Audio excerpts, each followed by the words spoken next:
Hello, Sid Roth here with Majid El-Shafi. What happens when an Egyptian Muslim finds out that Jesus is the Messiah? The religious police put him in interrogation and try to kill him. His family disowns him. Other Muslims want to kill him. It's not an easy thing. Majid, you come from a family of attorneys, a Supreme Court justice, and you were studying law yourself. How in the world did you make this jump from being a Muslim? And you probably had a terrific future assured with this whole legal family and everything. How did you even begin to think about Jesus in the Bible? Let's start after I finished my high school back in Egypt, and I started to study law in Alexandria to become a lawyer. And in the first year in Alexandria school, I discovered that there is between 6,000 to 7,000 Christians, Egyptians, that they are in jail, 6,000 to 7,000. And they are in jail for no reason, just because they are Christians. No, there is no another reason. There is something in the Egyptian law. It's called Al-Khatt al-Hamayuni law. It's a law that you cannot build churches. You can build bar, discotheque, but not churches. But they have churches in Egypt. And old ones, not new ones. I see. And actually by this law that you cannot rebuild or build the old ones. So basically what's happened that you leave the old ones until it's collapsed on itself. So all of this show me that there is something wrong. There is persecution. So you're worried about this problem. How did you then make the leap to believing in Jesus? I start to research why there is persecution. From my knowledge, when there is a persecution, that means that the enemy tried to hide something, that somebody tried to hide. Why you persecute some people, you know? You have a real legal mind. Yeah, exactly. And I went to my best friend, his name is Tamer. Tamer was Christian, I was Muslim. And I told him, Tamer, why there is persecution happening to the Christians? And Tamer told me, listen, if I answered you, my answer can affect our friendship together. But I will give you a book. In this book, you will find answer for every question that you have. My first time I opened this book, it was a book about justice and love and forgiveness, more than about law. It's called the Holy Bible. And first time I opened the Holy Bible was chapter John 8. And in John 8, they bring a lady commit adultery, threw her in front of the Lord, told him, yes, judge her according to the law of Moses. He started to write down on the sand by his finger. They repeated the question again. The Lord looked at all of them, told them, who without sin cast her the first stone? And the only one who can cast the first stone was the Lord himself, Jesus, because he is the only one have no sin. But he didn't. They left. He looked at the lady, told her, go sin no more, I forgive you. And this was my first time I see true forgiveness. True forgiveness. I started to read the Quran, I started to read the Bible, I started to compare between both of them. In the end, after almost a year, I went to my friend Tamer and I told him, Tamer, I know now what is Christianity. Christianity is not about religion. Christianity is not about going to the church every Sunday, hallelujah, bless the Lord and see you Lord next Sunday. Christianity is about a relationship with God. I accept the Lord and I want to receive Jesus. But you have to count the cost. How could you do that? Your heritage, your family, your career. Nothing of that equal anything if you know that your soul in the end will end in hell. Okay, you started an organization to help the Christians in prison and the rights for Christians. Yes. And how large did the organization become in Egypt? Well, we started by 7 members, and after that we ended in 2 years, 24,000. 24,000? In one church. Then he writes a book about what he believes, and he gets arrested. What happened when you got arrested? August 15, 1998. 1:30 in the morning, I heard knock on my door. I went to open the door. An officer asked for a name. I told him, a gentleman asked for a name. I told him, nobody here by this name. 2 minutes later, 5 soldiers, 2 officers, they came, they broke the door, they took me from inside. They put me in the police station. It's called the Zogli police station. It's behind the Egyptian parliament. They told me, we know who you are. We know about the book that you wrote, the organization that you built. One thing we don't know, that who is the rest of your group. I told them, I don't know which group, I don't know which organization, and if you know everything about me, why are you asking me? They told me, you want to play tough? We can play tough together. I told them, tough is my middle name, you have no idea. They took me next day to Abu Zabal jail. Abu Zabal jail, known in the Middle East to hell on earth. And Abu Zabal jail, let me just tell you a few information about the persecution system in the Middle East. As the people listening to us now, they have no knowledge about what's happening. And first, they change your name in the official papers. So if your family or any human rights organization ask about you, you are not exist. Really? In the official papers. The officers that they are torturing you, they're always wearing masks. You cannot see their faces. They always call each other by numbers, not by names. And every day was different, the level of torture. So if you stay, day number one, they take this level of torture. If you didn't speak, they take you to higher level. I spent there 7 days. For me, like 700 years. Hold that thought. They end up crucifying him. I'm not kidding. Don't go away. Be right back. We'll be right back to It's Supernatural. Hello, YouTube. Mishpocha. Mishpocha is a Hebrew word. It means family. This is Sid Roth. Welcome to my world, where it's naturally supernatural. If you've been blessed by this show, please subscribe. Then click the bell so you won't miss a single episode of It's Supernatural. We now return to It's Supernatural. Hello, Sid Roth here with Majid El-Shafi. Now, Majid, you said they arrested you because you're living in Egypt. You are a Muslim, you're a law student, you start an organization for Egyptians that believe in Jesus. There's all sorts of persecution going on. You write a book. They haul you in. They want the names of the other Christians associated with you. You refuse to tell them. And then, did you know that the torture would be as bad as it was, or did you not know this? Christians is like bag of tea. You don't know how strong they are until you throw them in hot water. So I didn't know, but I expected something like that. Okay, each day they got progressively worse. And is it true that they told you what they were going to do the next day so you would think about it? Yeah, basically. It's a mental thing as well as physical. It's a mental warfare, of course. Day number one, they shaved the hair of my head. They put my head in cold and hot water. When I say cold water, it's a frozen water almost. And when I say hot water, there is smoke coming out of it. And they put your head 1 minute here, 1 minute there. After that, they took me back to my cell. They told me, you tell us the name of your friends. I told them, to be honest with you, I didn't take shower for a long time and I enjoy the cold and hot water. You got chutzpah, that's a Hebrew word, nerve. And I look handsome without hair. And seriously, if you see, I kept the style a little bit. The more that you smile, the more that you show them no fear, they lose their control. Day number two, they carry me, they put me upside down. Half of my body was on the ground, the another half was hanging. They burned me by 3 cigarettes, they slashed my back. They beat me by every way possible. In the day number two, the only thing that I can really remember in day number two was the taste and the smell of my blood. They took me back to my cell. They told me, tell us the name of your friends. I told them no. And they told me, do you know what will be your punishment when tomorrow, if you didn't tell us, you're tortured tomorrow?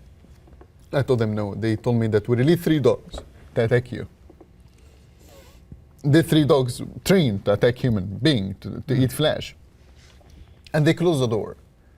If you are in my place, what do you do? They put the dogs in the cell and then locked the door with you in there? No, they was telling me the day before. Yes. We are still day number 2. No, I understand. Yeah. Okay.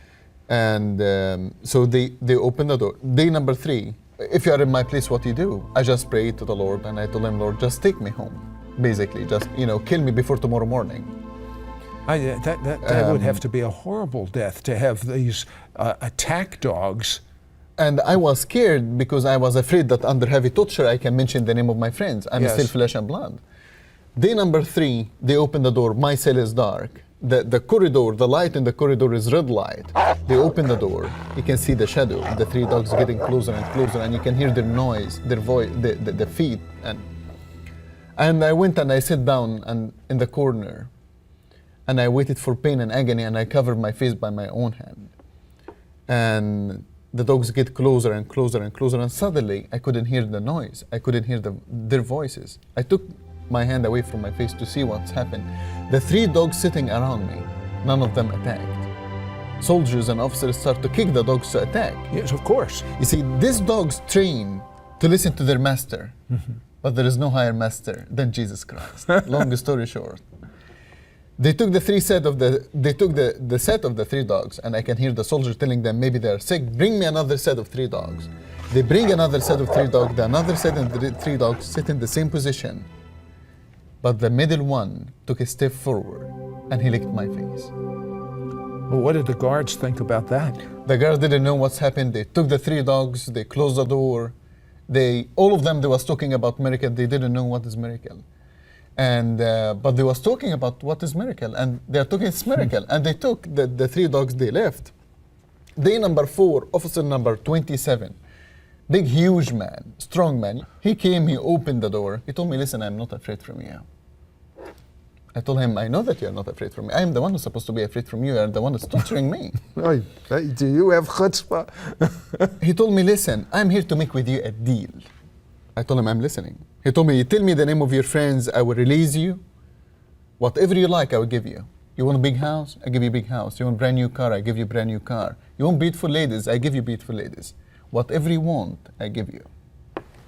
I told him, "I like it. I will take the deal. But first, I didn't eat for 3 days. Go bring me food, and after that, we'll talk together." He told me, "Whatever you like to eat." I told him, "Shish kebab." And trust me, shish kebab is much better than McDonald's. But anyway, so he went, he bring the best shish kebab. I sat down, I ate. He told me, "Now you tell me the guys who work with you." I told him, "Listen, our group is a big, huge group. Of course. I cannot give you all their names. I cannot remember all of them.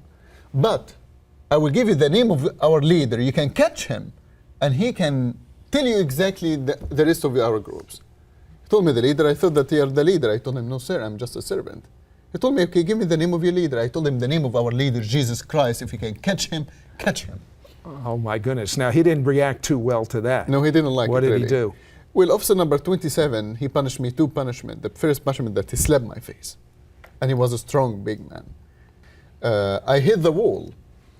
Officer number 27 didn't know that later on I will be in your show making fun about it. He didn't know that. He thought that he broke my spirit, but he was wrong. Later on, they took me. My second punishment is the reason that I don't sleep in the night. Until now, I have What nightmares. happened? They took me to another dark room, and they have piece of wood and cross shape. They took off my clothes, and they crucified me for 2 days and a half. Not nailed. No You nail. were They tied your hand. You tied your hand, your neck, your waist, your arms, your feet, your legs. And in the end of the 2 days and a half, they bring an Egyptian knife, it's called mangle, and they make cut to the back of my left shoulder, and they put lemon and salt on the open wounds. How much can one human take? And one human with God or without God? That's the question.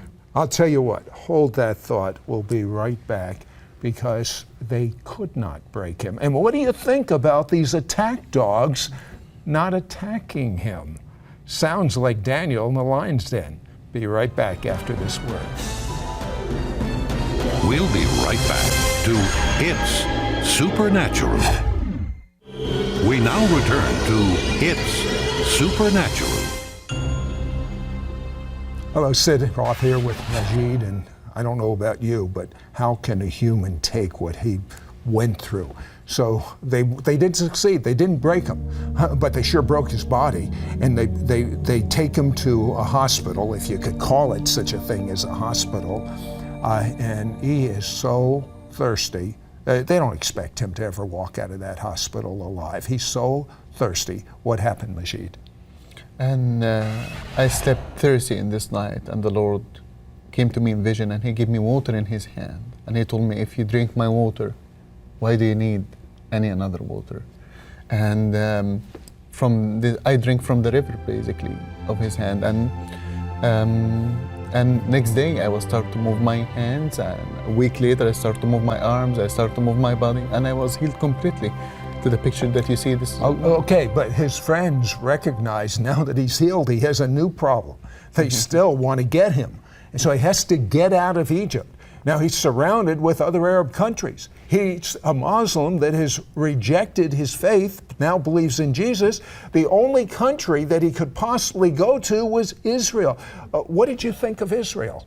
I didn't know anything about Israel before I go there. What about the Jewish people? I didn't know anything about the Jewish people. The only thing that I know is the propaganda that they having in the Arabic So media. why would you want to, if you knew the propaganda, why would you want to go to Israel? Because the enemy of my enemy is my friends. I got you. So he has a bold escape, actually on a jet ski. He gets to Israel, and this is amazing. You fall in love with the Jewish people. In fact, when you recently, the Lebanon-Israeli war, you were actually there for the last 3 days. Tell me what this means to you. Well, in the last 3 days in the war, we did the Human Rights Observer mission to go there to see the war between Hezbollah and Israel. And what you see now is ball bearings, which is the Hezbollah. They Ball put bearings. it, yeah. Hezbollah, they use it in their missile, in their rockets. Why? To hit the Israeli civilians. You see, when you use weapon like this is like the rocket that hit Haifa during the war, carrying 40,000 of these ones, of this small little boat. And what's happened that when it's hit the ground, is shattered everywhere and kill everyone in this area. Are you bothered that the press gives such a biased view of what really happened in that war? Does that bother you? It's bothering me. I'm not underestimating the Lebanese pain. You know, Yes. my heart goes to Of Lebanon course. as well. But there is also Israel, and Israel did not start the war. And when you hit Israel by weapons like this is not about Sheba farms. This is not about the Palestinian state. That's about the existence of the state of Israel. Existence of the Jewish Listen, people. there is a difference between war of soldiers fighting soldiers and war of soldiers targeting, not by accident, targeting innocent civilians with bombs that have little ball bearings that can kill you, that can maim you for life. There is something so savage about this. I want you to see some clips from the video that Majid did.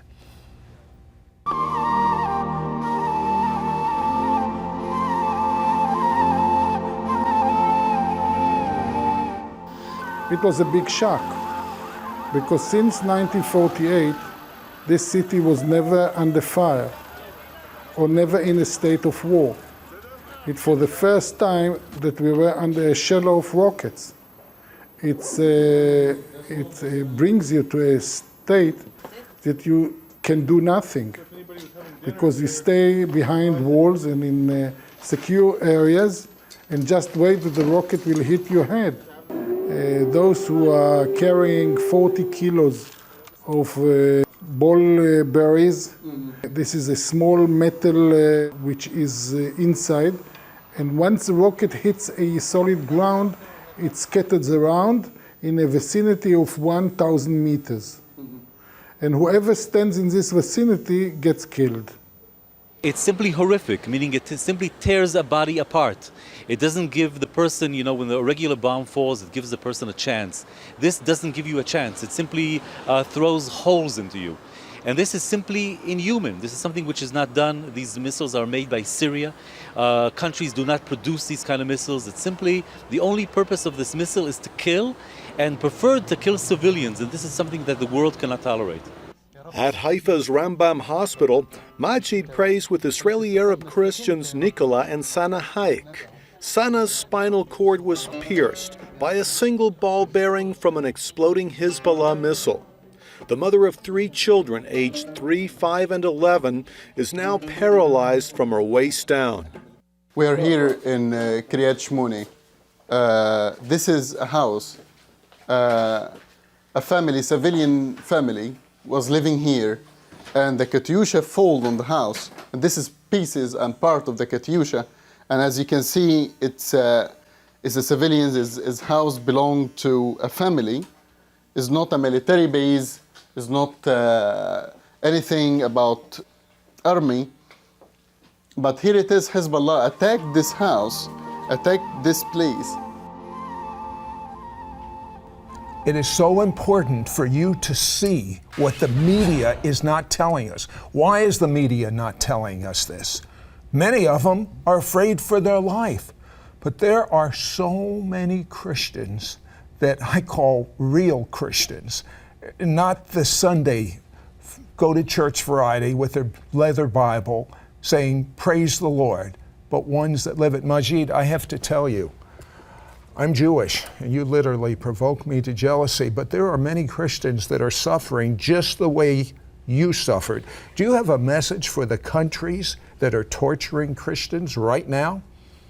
The persecuted Christians, my message is, the persecuted Christians is dying every day, but they still smiling.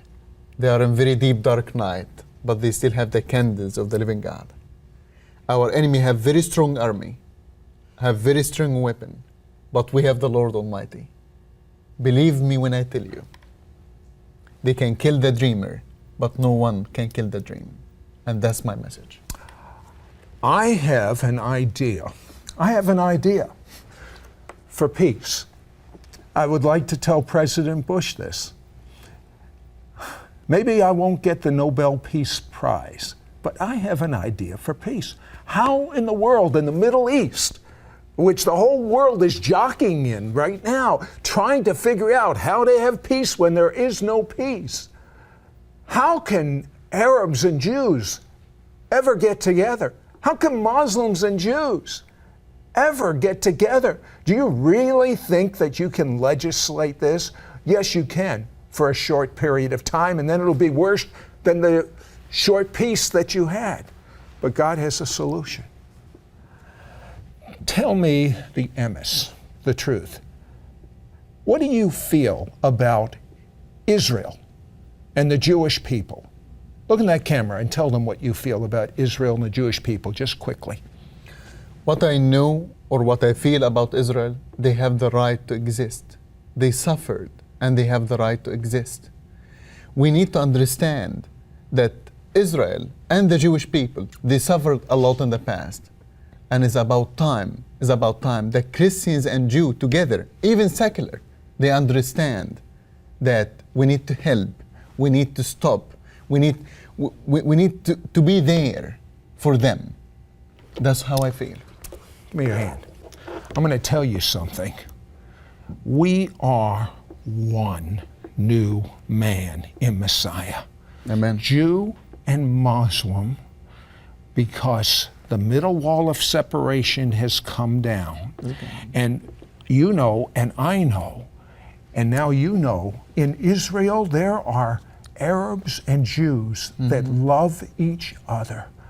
And we're going to spread this love. It all comes from the King of the Jews, Yeshua, Jesus the Messiah. And he's removing the spiritual scales from the eyes of Jewish people right now. He's removing the spiritual scales from the eyes of Arabs and Muslims right now so that we could be one, so the world will believe. Amen.